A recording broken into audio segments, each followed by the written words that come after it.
figure out where to put the extra light. Having a hard time. Oh, there's something there that put my brightness up.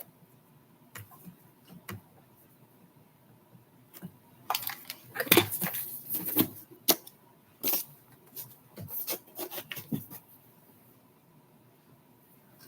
TikTokers can't see the book.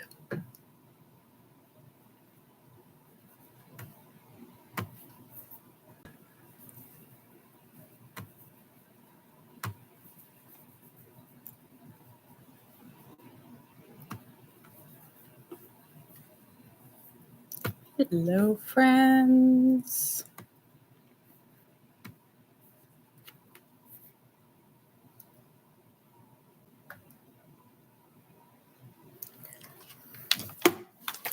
What to do with the light? So it's just going to go right there. Hello, folks. Today, being the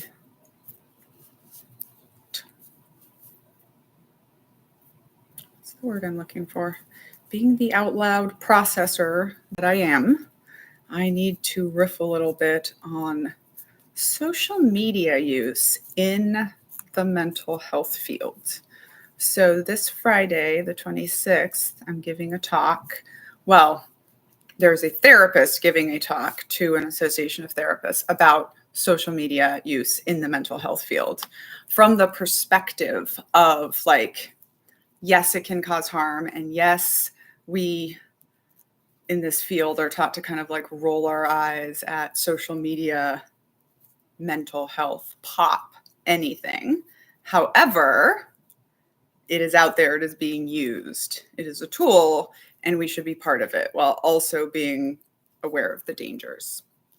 And so I am going to have kind of like a little 15-minute segment, and I'm just going to walk through some of the things I want to talk about, and hopefully I can like write it down. So essentially, I'm going to come on and just introduce myself. So I'm Daniela, scholar of cults, extreme groups, and extremely bad leadership, and the author of Uncultured, memoir with Macmillan about growing up in the Children of God religious cult and then going into the U.S. Army and looking at the parallels between the two while I was watching a cult leader run America. Welcome back, and welcome if you're new. Please like and subscribe to this channel. I'm trying to do a lot more long form content and live chats. So I grew up in a cult, got an education, went straight into the Army, came out of the Army and tried to work in corporate America at Microsoft actually. And I was just like, this is not for me. Looked into Amazon. Oh, this is definitely not for me. And I was like, I think I'm going to do my own thing. And at the time, I was starting to get very intrigued by culture and how every culture is so different. I was just becoming a mom. So I was thinking about how like every culture has rules for like pregnancy and motherhood that you have to observe or else you're harming your child. But different cultures' recommendations absolutely conflict with each other. And I was like, this is so fascinating. I have an interesting perspective on this because I grew up in a cult. And I couldn't really explain it to people at the time. I was just like, you can't spell culture without cult. There's something there. And as I am figuring out who I am and what I want to be, I know one of the things I'm good at is being an expert. I literally got out of the Army where I was an intelligence officer, expert on the bad guys. And I was like, okay, what's the next thing to find my expertise in? So I decided I wanted to get paid to talk about culture for the rest of my life. And there was 3 ways I thought I could do that, which was starting a leadership consulting company, getting a PhD, and writing a book. And being the perfectionist I was, now recovering, I decided to start all 3 at once. And the book kind of broke first. So I ended up with a major published memoir and a master's degree from Harvard in organizational psychology. And the whole time I was studying organizational psychology, I was also writing this book and I was learning all this stuff about groups and I was seeding it into the memoir in a readable way. And I was also kind of discovering this hole that nobody wanted to look at the bad groups and the bad guys, but study them for what we could learn from them. Meanwhile, here I am at the time, I think 32 years old, and I have 32 years of experience studying bad guys. And I just want to lean into this further. So my book came out. I did not figure out social media as an author. I just wasn't, I didn't know how to do it. But I did figure out that I really liked writing books and learning and knowing about cults. And I think one of the skills that I have is sharing something in a way, or putting it into words in a way, or into an analogy that it can help people understand their own experience better. Because that's really why we write memoir, is nobody reads your story, they read their story. And so through this, I've actually connected with so many mental health professionals, which is interesting. And I'm gratified that so many mental health professionals have read Uncultured and continue to do so, and say that it really helps them understand some of their other clients as well. Because the thing is, even my publisher thought that cult survivors is kind of a niche market. However, so many people have suffered from coercive control in America right now. And so I was going to write this book, or I am writing this book, called Cults and the Culting of America. Sorry, it's just called The Culting of America. That other thing is my podcast. Check it out. Wherever you get your podcasts. I forgot I was live, and I'm not going to be able to insert a photo there. So I started writing this book. And when I started writing this book, I was just like, my life's pretty fascinating. I sit around in my nice home and I knit and I read a lot of cool books and put together a lot of interesting theories. I wonder if anyone else would like to hear this. This was the beginning of my journey as a content creator, which I've only very recently just accepted that I am. And trust me, I understand how all of you are very, very highly educated, and it might just seem very cringy, all of the pop psychology of every kind that is going on. However, for me, this was intentional. One of the things in one of my first classes as an organizational psychologist was we talked about the scientist practitioner gap. And I'm sure this exists in every field. But in organizational psychology, for example, we have all of these leadership studies and group behavior studies. But what happens at your jobs is what Simon Sinek says, right? And he's just a writer. So I was like, that's interesting. The truth is, like, most people are not going to read the studies, right? Like, I know in organizational psychology, and probably for all of you, like, we had to take a whole semester class just on how to read and understand research studies.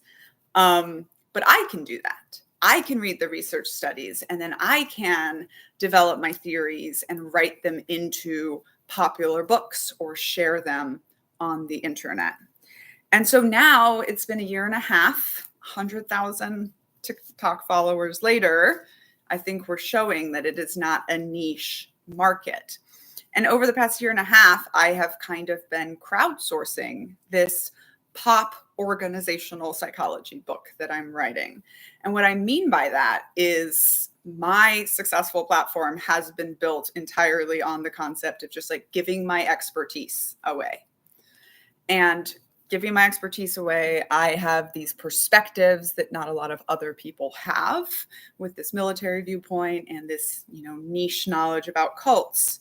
However, I think anyone can do this. I think people can just get on your choice of social media platform and just start giving your expertise away. And we'll get back to why you want to do that. So I started doing that. And as I've been writing this book, I've almost literally been crowdsourcing it, so where I'm writing about underwear control and how cults and coercive groups and people are always controlling your underwear. And I can show you this in a cult, in the military, Mormonism, all these things.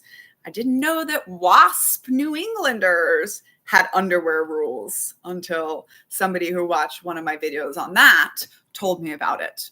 I feel like this book that I'm writing, The Culting of America, is definitely like dissertation level research and theory, but there are also far less rules because it's for the popular market. So I can do a random TikTok survey and put the results of that into the story that I'm telling, bringing these people's research plus my own experience into the mass market is really what I'm hoping for.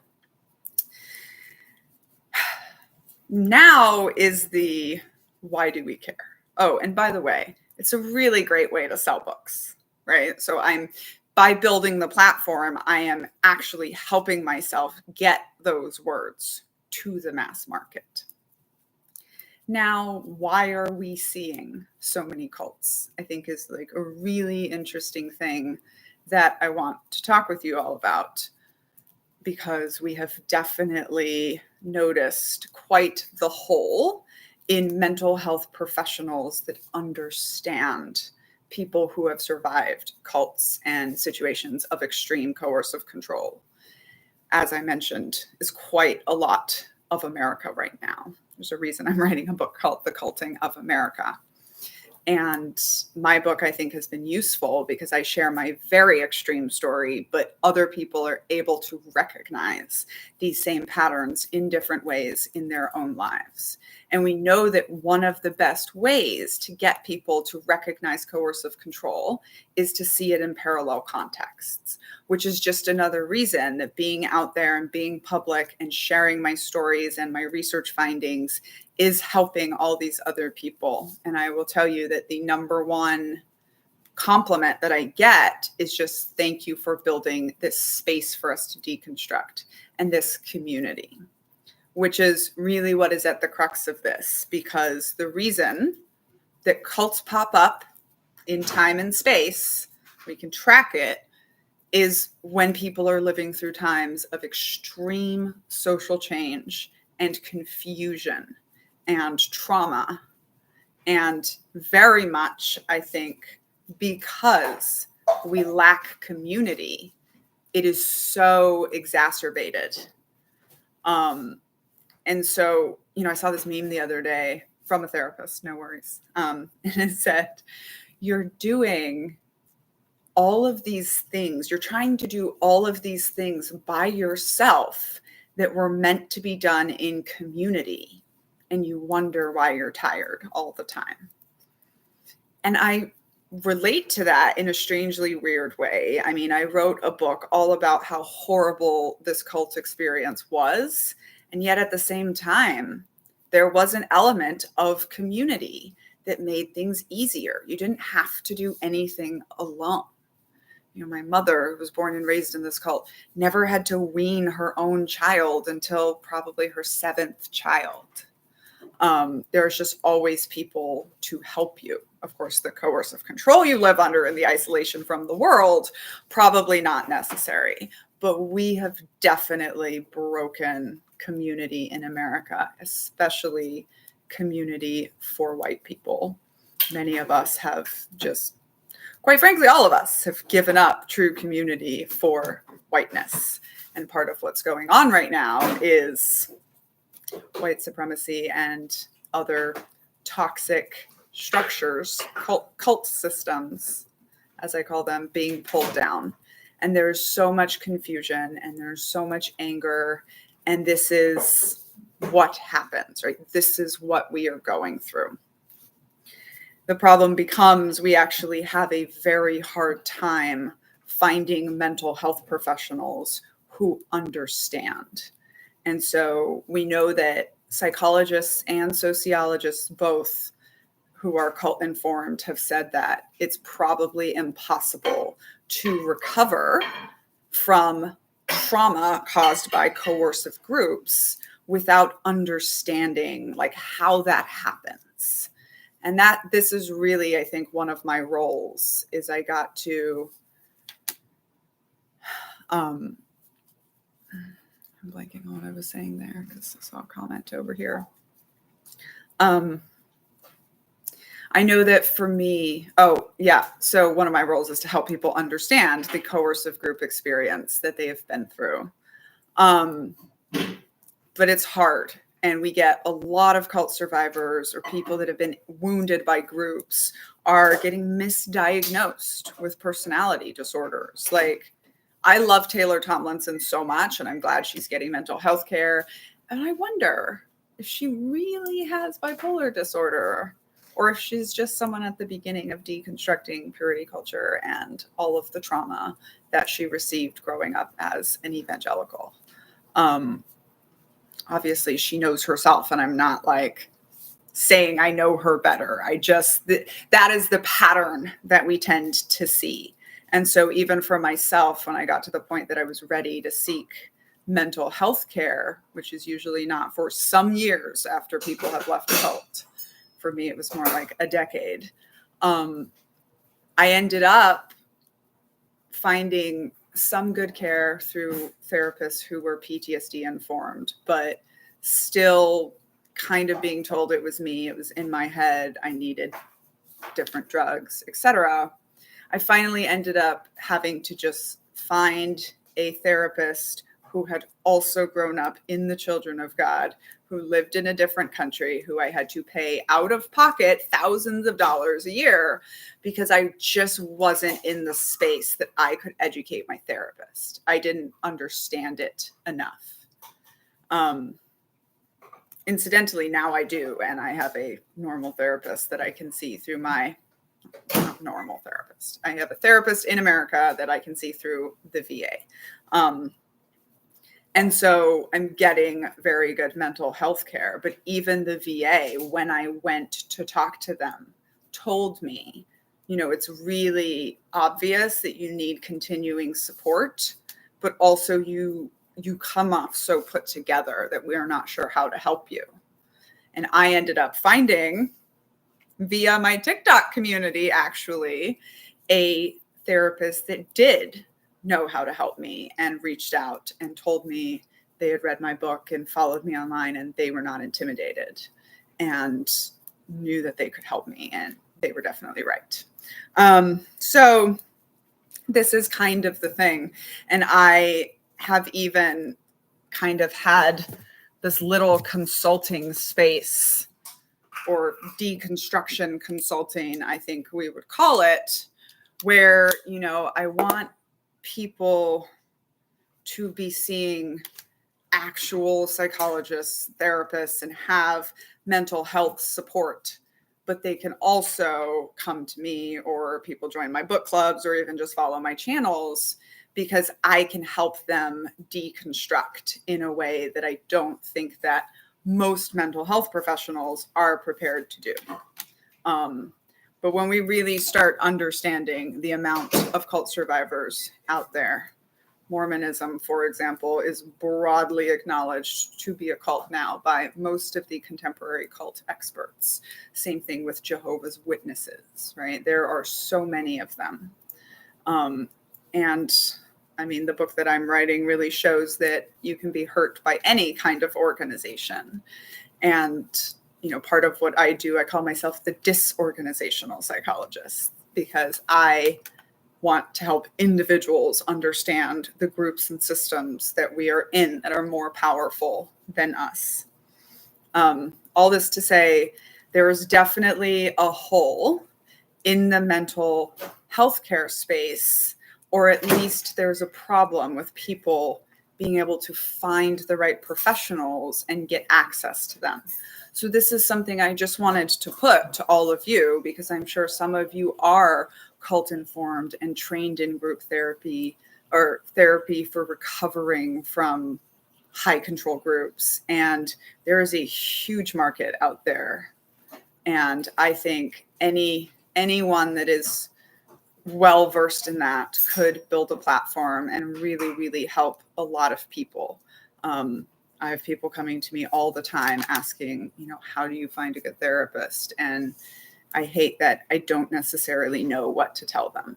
So I'm hoping that what you all take away from this is that there is a big market that needs to do this deconstruction work and this healing work. And they are going to do it. We are out here doing it. I am out here healing out loud in public and bringing people along on my journey, and not for the mental health professionals to not engage in social media or to look down their noses at the pop psychology creators and influencers, rather than getting in the pool with us and understanding that, like, this is work that needs to be done.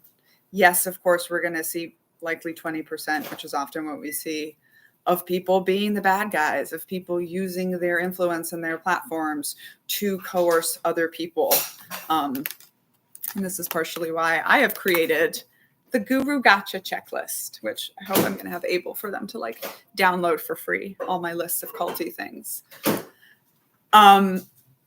To kind of both keep myself in check as I am doing content creation and having people who follow me, but also for all of these people who are on this journey and who are searching for community, but have only been hurt by community in the past, to have guide maps.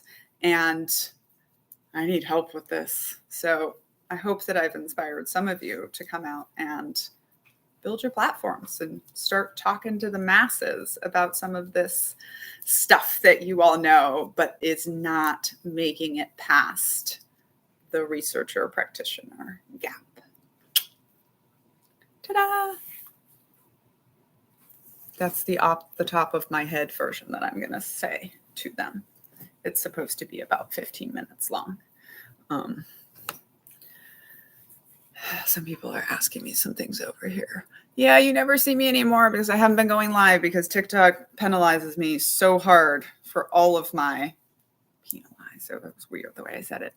Penalizes me for all of my content. I mean, yesterday they gave me a violation for reading a quote out of somebody's book with my own content before and after it. And when I appealed, they were like, nope, this is not original content.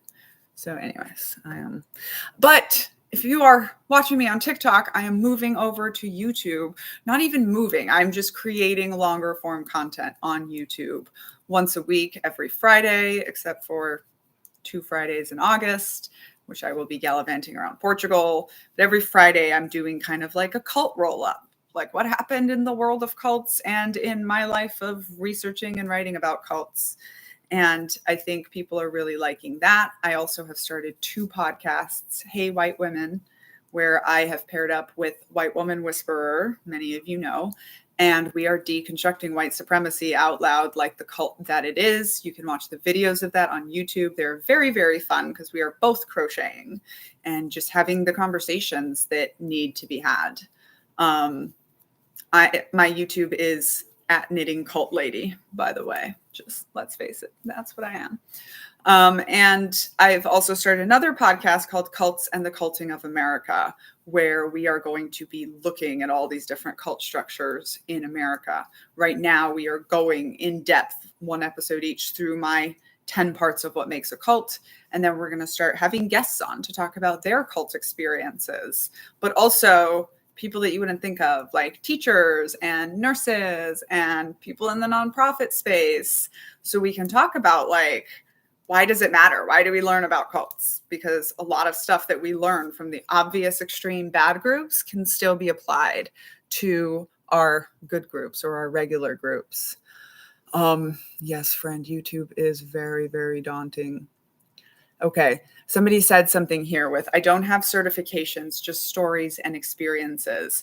This is one of my things that I try to teach other authors. And I used to teach veterans when they were getting out of the military. But like, if you, first of all, like if you've written a book, you're an expert on something. Whatever those themes in that book are, you are an expert on that. And you can talk about that. But I also think that if you show up every day and you give out expert information, then you are an expert.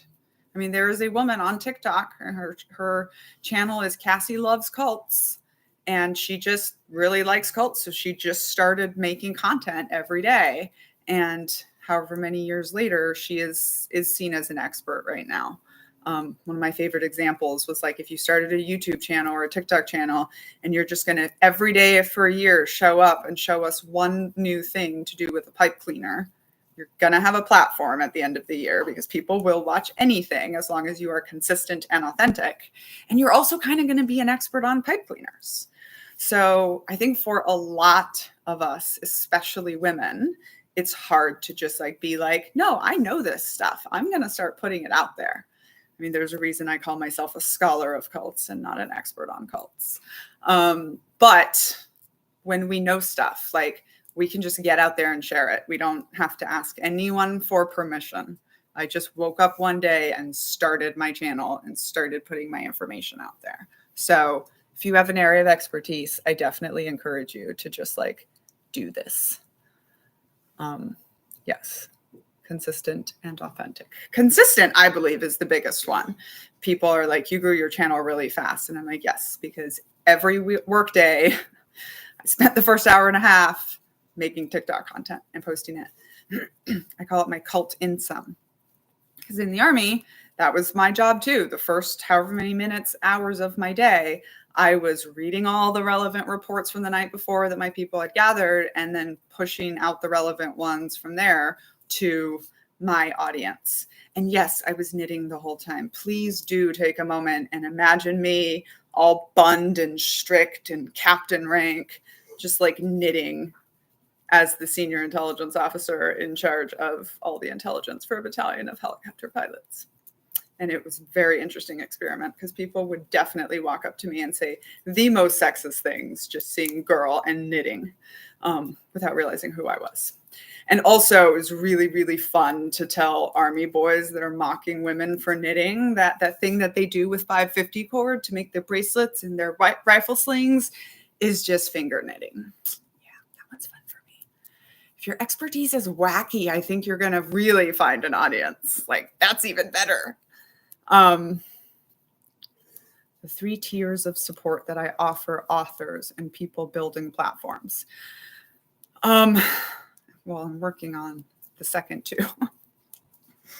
So, my first one is like when I decided to write a book, it was 2018. I listened to a book called Educated. I was like, oh my gosh, I need to write the next one of those. It's going to take me 10 years to write a good memoir. I need to get this done in 2. And so I went out and found help, and it was done in 4, which I think was good enough and was good timing. And I share this to say that, like, you don't need to be this amazing writer or have this huge story. I think the reason that I have a major book out is because I'm a very good military planning officer, and I made a plan and I stuck to it. And I can walk other people through that. Of course, I cannot give you my journey, and anyone that guarantees you that their path or their journey will work for you is either trying to con you or trying to get you into their cult, because absolutely nothing works for everyone. But I can walk you through it. So for around $2,500, but it's going to be based on what you're trying to accomplish. I can walk you through that. I can be the Brandy Larson of what you are creating. That's one of the people who helped me. But also because I'm always about, first of all, if you're selling your brain to corporate America, that means you can sell it to yourself. That's consulting. It just takes a while to build sometimes. But also if you can then create a product out of it. Like I took all my worst stories and made a thing that I own and make money with. So in addition to also it being a very expensive service that not everyone can go for, what I want to do is I'm going to create some like Udacity courses, or I'm not sure what software I'm going to use, but I'm going to create a course for probably about $250 that is going to be very an in-depth kind of like process that you can go through to get your book into the world and your platform started. And then I'm also going to have for 20 or 25 bucks on my Patreon, you can either subscribe or you can buy outright, just like a 6-part series of me talking about how I did it. I've already done the first part and it's on my Patreon. So that is kind of how I think about these things, right? And then I'm working on creating another product, another book, The Culting of America, but I'm also using it to create this platform. And I'm also, when I'm done with the book, I'm going to turn it into a sociology course. And then I'm going to go pitch it to, well, the University of Maryland right by me for students. I want to teach a class on cults and coercive control. This is really hard to find programs like that. But then also, like, once I create this course, I can take and sell a virtual version of that to adults who just want to take the course, in college or not, right? One of the things that I'm actually trying to encourage a lot of these mental health professionals to do is just like start putting your stuff out there. You don't have to ask anyone for permission when you are an expert. Okay, I need to lean in and read the YouTube ones. You came to YouTube from TikTok. Hi. Got out as a teen. Truly awful, blatantly abusive. Yes. Less a fan of short form. I like all of it, but I did realize at one point, I was like, oh, I just put my whole workday on TikTok. That is a little mini Truman Show. Okay. I'm having an interesting time switching over to YouTube, but I'm here and I'm doing it. Hopefully I can monetize soon. And sociology professors were so ignorant about this stuff. Yeah, I mean, I just say all the time, like, even if I could just like be on a college campus to give a talk, like, I would want to say to every college student in America 2 things. If a group is trying to recruit you and everybody is happy and shiny and beautiful and bouncy, run away. Because just like you and your 5 best friends have never all shown up on the same day in a good mood and done up at the same time, yeah, we don't naturally show up that way. And so they are,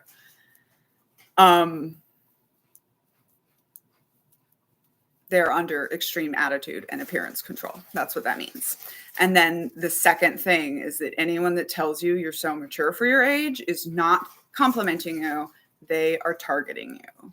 Because precocious maturity comes from growing up out of order, which usually is caused by trauma or itself causes trauma. And predators know that and know how to look for that. So it's a really great song called The Manuscript by Taylor Swift, basically looking into all of that. He said, because you're wise beyond your years, all of this was above board. And now she's not so sure. It's very interesting to look back at our teens and our 20s from our 30s and our 40s, I think. Very different perspective. Anyway, I think I am going to log off now and actually write the little talk I need to give. But yes, it was good. I know. I do want to teach it to college age kids. Which is another thing. Like, this is another thing I'm trying to point out to this psychology community. Like, even if you look at politics, like, nobody is polling the youth correctly right now. But I know what they're doing because they're talking to me on TikTok and I'm listening to their deconstruction music. And I have a lot of insight, I think, into this group, and we can have a lot of influence on young people. Oh, I did want to just answer the last question you asked about publishing. Is it possible to sell a book draft if you do not have a social media following?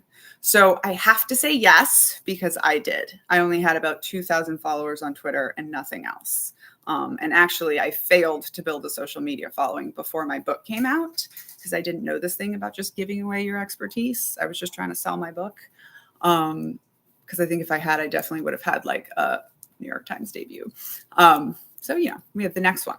So it is possible, but it's very rare. And I have seen like my own agency reject people that have 25K on Insta and 25K on TikTok and tell them the platform isn't big enough.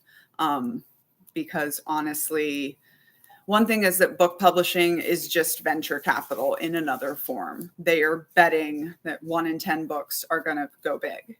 And they bet on mine, which the one to bet on was Jeanette McCurdy's I'm Glad My Mom Died that came out 2 weeks before mine. So anyway, but I still have a pretty solid book with pretty solid sales. but everything you can do to build a platform is really, really good. And maybe start doing that before you try to sell your book. And the other thing I will tell you is like, it'll make a better book, and then it'll make it easier for you to sell. So while I was writing Uncultured, I was getting my master's degree in group behavior and organizational psychology. And literally the last chapter of Uncultured, had I had my way, was just a master's thesis on cults called The Cults Among Us. Like, it had citations in it. And my editor was the only one brave enough to me of my 2 co-writers and my mom to say, like, oh, honey, no, you can't come back on after the story has ended and explain it to people. So one of the things I did, though, was I took that entire thesis that I'd written on cults, and I made sure every single one of those ideas showed up in Uncultured. One of the reasons that Uncultured sold, according to my editor, was that she got the book proposal. She knew she was interested. She took a legal pad. She started reading the book proposal, and she started writing down themes. And she said when she got to the end of the legal pad and she knew she was still going, she knew she was going to write this book, buy this book. And this is because themes in your book are good for marketing, right? Like, that's your audience, is the people that are looking and consuming content on those themes. And I probably have 30 different themes woven into Uncultured.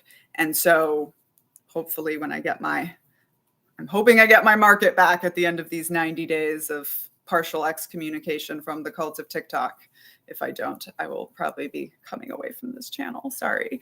But I can bring up in almost everything I talk about as an expert. I can be like, I wrote about this in Uncultured, in this part, etc. So I feel like if you are wanting to write a book, nobody can do it anonymously anymore. That's a thing every memoirist says they want to do. Nobody is taking that unless you have like a 10 million platform or something. But they count on the artist selling their own work more than anything. And so you need to get comfortable being out there, telling your story, talking about your areas of expertise. So if you are planning to write a book, I would really encourage you to get out there and start building a platform and just start showing up every day. I read this book called Never Eat Alone. It's a very good book. It's kind of cult of entrepreneurship-y. It was my introduction into that cult. And I don't recommend it on audio. Just read it. But he was talking about how that studies have shown that people across the board, people who participate in public speaking, make more money than people who don't, like across industries. So if you're an executive assistant, but you speak publicly, you're going to make more money than the ones who don't. And I was literally listening to this very drony voice in my car as I drove home. And I was like, okay, what am I an expert in? Like, you know, that question, like, what could you present on for 30 minutes with no training, right? Or no preparation. And so I was like, okay, I'm an expert on 2 things. I know an awful lot about being a woman in the military, and I know an awful lot about growing up in a cult. And that is just how I started. I just started finding stages that wanted to either hear my cult story or hear me talk about being a woman in the military.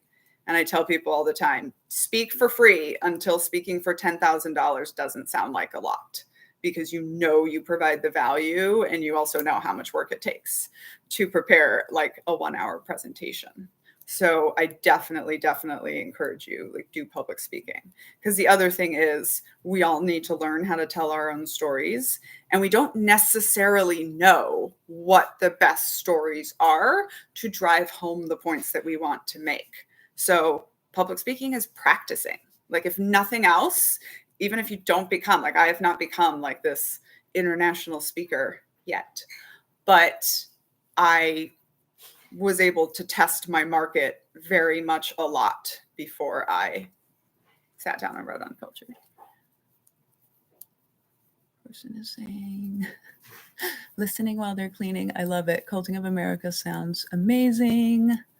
Hope you have it on PDF form. Yeah, I mean, I'm not sure if I'm going to self-publish, or try to go traditional with this one, but I will definitely put it into both audio and written form, no matter how I do it. Going to community college. Okay, so first of all, there's this book called The Byline Bible. If you want to turn your story into a book, get this book. It is the best thing I know. And it is very, very tactical advice on how to write a splashy article that you can place in a venue that is visited by by agents and editors, that shows them you have range. So when you're thinking about this, you can Google my essay. It's called "I Escaped the Cult, but it couldn't escape the cult mentality." And that essay got me a book deal very quickly, but I always like to caveat that, like, I have a very, very big story. It's called The Byline Bible. So a byline is like having published things to your name. Very important to have at least one. Oh my God, go Kamala 24. Oh my God. Oh, I'm so glad that someone is finally acting in public. Like, it's so ridiculous for Donald Trump to be a presidential candidate. And I'm like, only one person has to tell the emperor he has no clothes for the whole thing to come tumbling down. And I do think a lot of white women are going to wake up rather quickly. It's going to be interesting. I cannot wait. What was I saying? So the Byline Bible, right? So, and then one of the tips in the Byline Bible, getting back to the class question, was if you expect to get paid for your writing, you might want to invest a little bit in developing your writing. And one of the things I did was I was in Seattle at the time. There's an adult writing center called the Hugo House that is actually quite a national reputation. And I took a $250 class there called Show and Tell. And that is where I wrote and workshopped the chapter on the schmuicide thing that ended up being one of the chapters in the book proposal that pitched the book. And so I definitely recommend taking some kind of class, whether that's like a couple classes at a community college or whether that's an online adult class. There are all kinds of author services. There are so many people out there who are teaching courses, and also anything by Jane Friedman is like the gold standard for writing. So want to learn how to write a book proposal? JaneFriedman.com. Want to learn how to write a query letter for agents? JaneFriedman.com. And it's all out there. And basically, my mind hasn't changed. Like, it will take you a decade to learn how to turn your life into a good enough story that you can sell it to a large market. But if you have some time and some resources to invest in it, you can shorten that timeline by getting help. So, there's a lot of ways to do it. And for me, like, I always knew that I was going to write my book with another person because I know so much about perspective and groupthink. And I was like, I need someone. The way I described it was, so Brandy Larson is the type of nice Jewish girl from New York and Florida to whom adults who joined Christian cults in the 70s and women who joined the military in the 2000s are like equally as crazy. And ultimately, what ended up happening is I ended up writing my book with two co-writers, and both of them were kind of like my target audience. So you know how sometimes you read books and you're like, oh my God, I could ask the author a million questions. Like, we did all that in the process of writing the book. And really what would happen is I would do my first draft and I would make it as good as I could. And then I would give it to them and they would ask me a lot of questions. And for me, it was almost like therapy, actually, because they would be like, do you think maybe you were feeling like XYZ when this happened? And I'd be, oh my gosh, you know what? I was. And then I was able to write a lot of that. So Uncultured is interesting. I think uncultured is just the first stage in my 3-part deconstruction model. You have the crack and the brainwashing, and then you physically and mentally leave the cult. And then you start deconstruction. And actually a critique that I get on Uncultured is that I don't give you enough of my deconstruction. And I'm like, yeah, because I hadn't done it yet. Writing Uncultured was part of doing it. Started posting every day, like you said, and already sold 170 copies before anyone else has. Oh my God, Christiana, I'm so excited for you. That's amazing. Yeah. It's one of the things about white supremacy is an over emphasis and respect on the written word, because who's been allowed to get their words onto the page, right? So even for me, I'm highly, highly aware that I have a book because my voice is considered the every woman voice. Whereas if I was a different racial or outwardly schmegdual identity, I would have been considered niche, right? So part of what we need to do is change that. And part of what I'm always challenging white women to do when I share books by people of color and Black people and Black women specifically is if we all go out and buy their books, it will be a mainstream book, right? The Joy Luck Club changed everything when white women went out en masse and bought it. All of a sudden, it was not seen as a book for Chinese immigrants, women, and their born in the United States daughters. It was seen as a book about mother and daughter relationships that everyone could relate to. So, it's definitely on us, I think, to go out and buy those books. But also, and I get this all the time, people being like, well, you're not an expert, your degree was online, or it was blah, blah, blah. And I'm just like, I don't need your acknowledgement. I'm out here every day giving expert level information. And in my case, yes, I do have a fancy piece of paper behind it, but the majority of what I'm talking about is hard-earned life expertise and all of the reading. I mean, honestly, one of my decisions to go to graduate school, I was like, I'm doing this giant study project myself, learning about leadership and culture. I might as well do it under the auspices of a university and get some fancy title. But I really don't think it's necessary, And I especially think we're just opening this world now where we're going to start respecting women's expertise, I think. And what we're going to see happen is I think we're going to be better than men at just about everything. I have this experience from being one of the first women on ground combat teams in the U.S. Army that we know the male perspective. We know how to do war the dude way, because that's the only way we've ever heard of it. But we also know how to do the female way. It was really interesting. One of the few book events that I did, and there was this Mike from Southwest pilot, former Navy, who decided he wanted to get physical with me because he did not appreciate my version of what a woman in combat could be. And so at one point he is in my face yelling, "You think you could beat me right now? You think you could beat me like a man?" And luckily, the 3 generations of Air Force veteran, young dude, father, and pappy were literally at my back, making sure I'm okay. But what dear Mike didn't know was he was about 2.5 seconds away from getting a stiletto through his foot, because I was absolutely going to beat him like a woman. Yeah.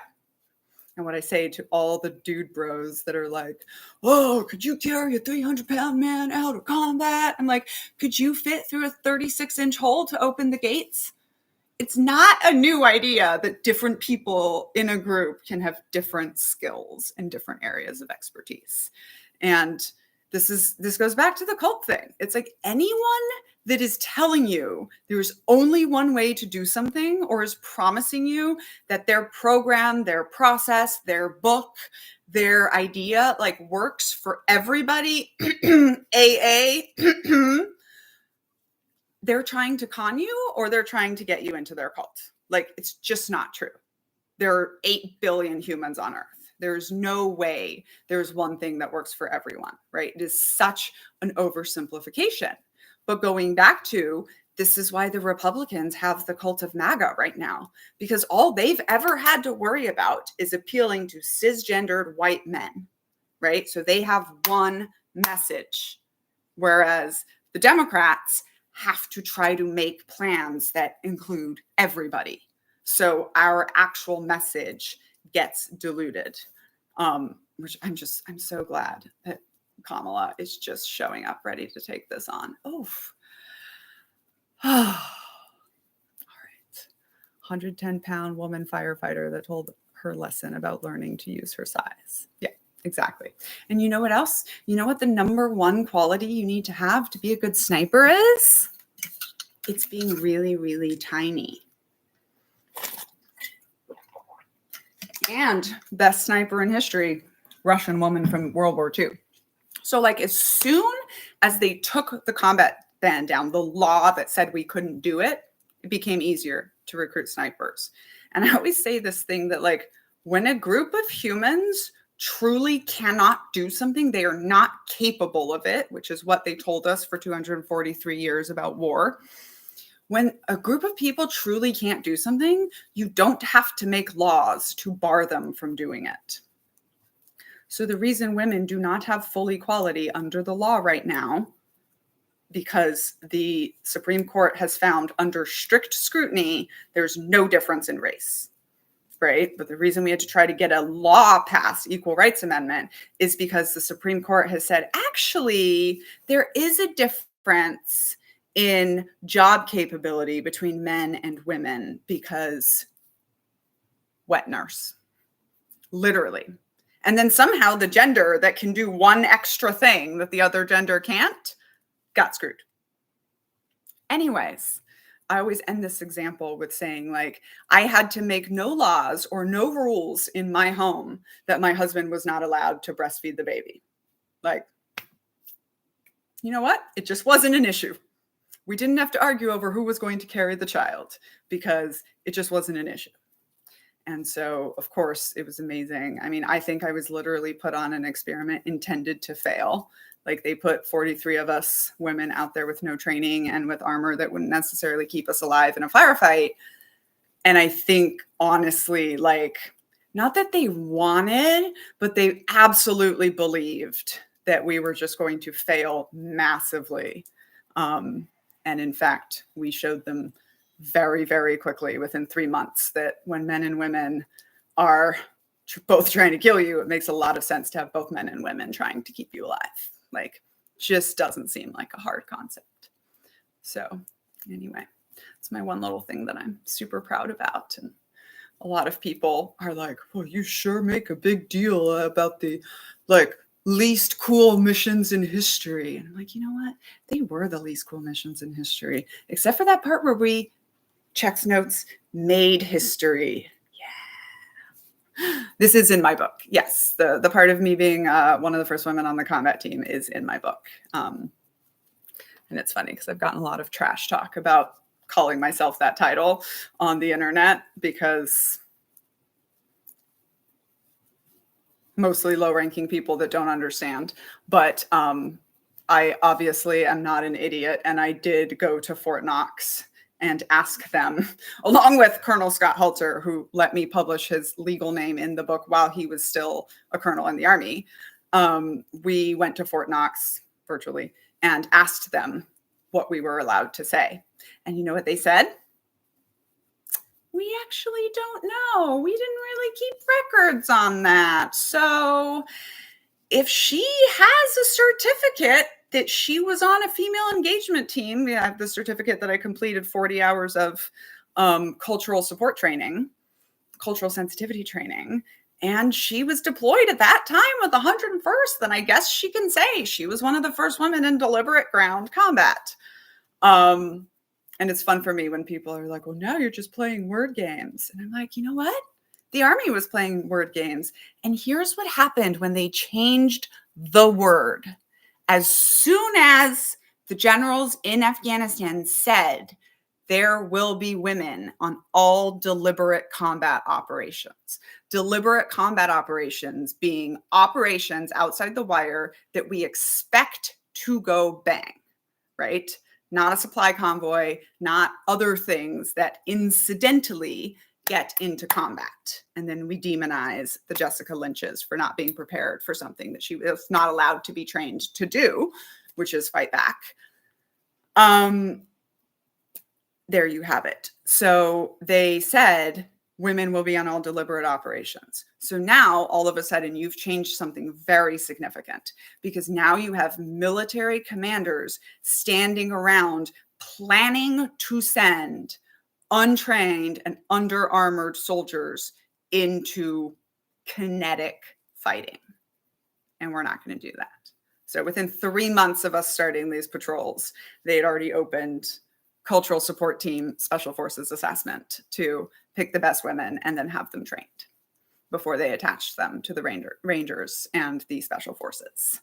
We just got to do it with 40 hours of sensitivity training and go out there. And so that was cool, right? And in 2013, Leon Panetta announced, so this was 2011, 2013, Leon Panetta announces that the combat ban is coming down to be fully done by 2016. In 2014, when I was back in Afghanistan, this time the captain in charge of the whole intelligence section, I got to watch the first 2 women graduate from Ranger School. There have now been over 101 women who have Ranger tabs, probably well over. I just remember the 101st graduate they made sure was a woman from the 101st, which was my division, which is the Band of Brothers division, by the way. And there are at least 12 men who said to me, if women ever get Ranger tabs, I will fly to wherever you are and eat my Ranger tab in front of your whole platoon. So yeah, I'm just waiting to call those in for a very good time. And then there's this piece that I got. So I knew all of that, right? That we were like the small part of this big thing that happened. And then just a few months ago, like this year, the highest ranking trans woman in the infantry reached out to me on Instagram and was like, literally because of what y'all did, like they started letting women into combat. And as soon as you realize it doesn't matter what gender you are to do combat, you also realize that it doesn't matter if you can tell what gender you are to do combat. And so the trans ban also went down kind of as a result of all of this, which was super amazing. And before we got to the combat ban, just before, because that same year in 2011, we had the Don't Ask, Don't Tell ban come down. And I kind of think of it as these domino effects. We lost the first ban against humans since desegregating the army, and then all these other things fell down. And by the time Trump tried to do a trans ban again, like across the board, active military rejected that, because you know what? It's hard to hate up close. And when you actually see the person next to you doing their job and being a sibling in arms, you are able to realize that, oh, other people than me can do something. So anyways, it is very interesting because a decade after they put us in combat, they started all these think pieces about like, it's been 10 years now and the verdict on women is still out. I'm like, you know what? It's really rich to hold us out of doing something for 243 years and then be like, it's been 10 years, bees. What's going on? Where are you? You know, I have this organizational psychologist friend, and this is going to be my last thing, from the Canadian Army. And he got brought up to help advise the special forces and really to help them integrate better. You know, in the first meeting he got to, there was one woman in the room and he lost his mind. And then he's talking to me about it afterwards. And he's like, I just wish I could get them to understand that they don't need to lower their standards to find qualified women. And I'm like, well, I'm going to stop you there. Let's think about this. When I was in the prime of my career, I was not allowed to go to Ranger School because of my vajayjay. Yeah, if you've never had to have your vajayjay looked in the eye for a job interview, consider yourself lucky, because women that join the army sometimes still get that. Anyway. Damn it. Where was I going? What was the story that I was telling?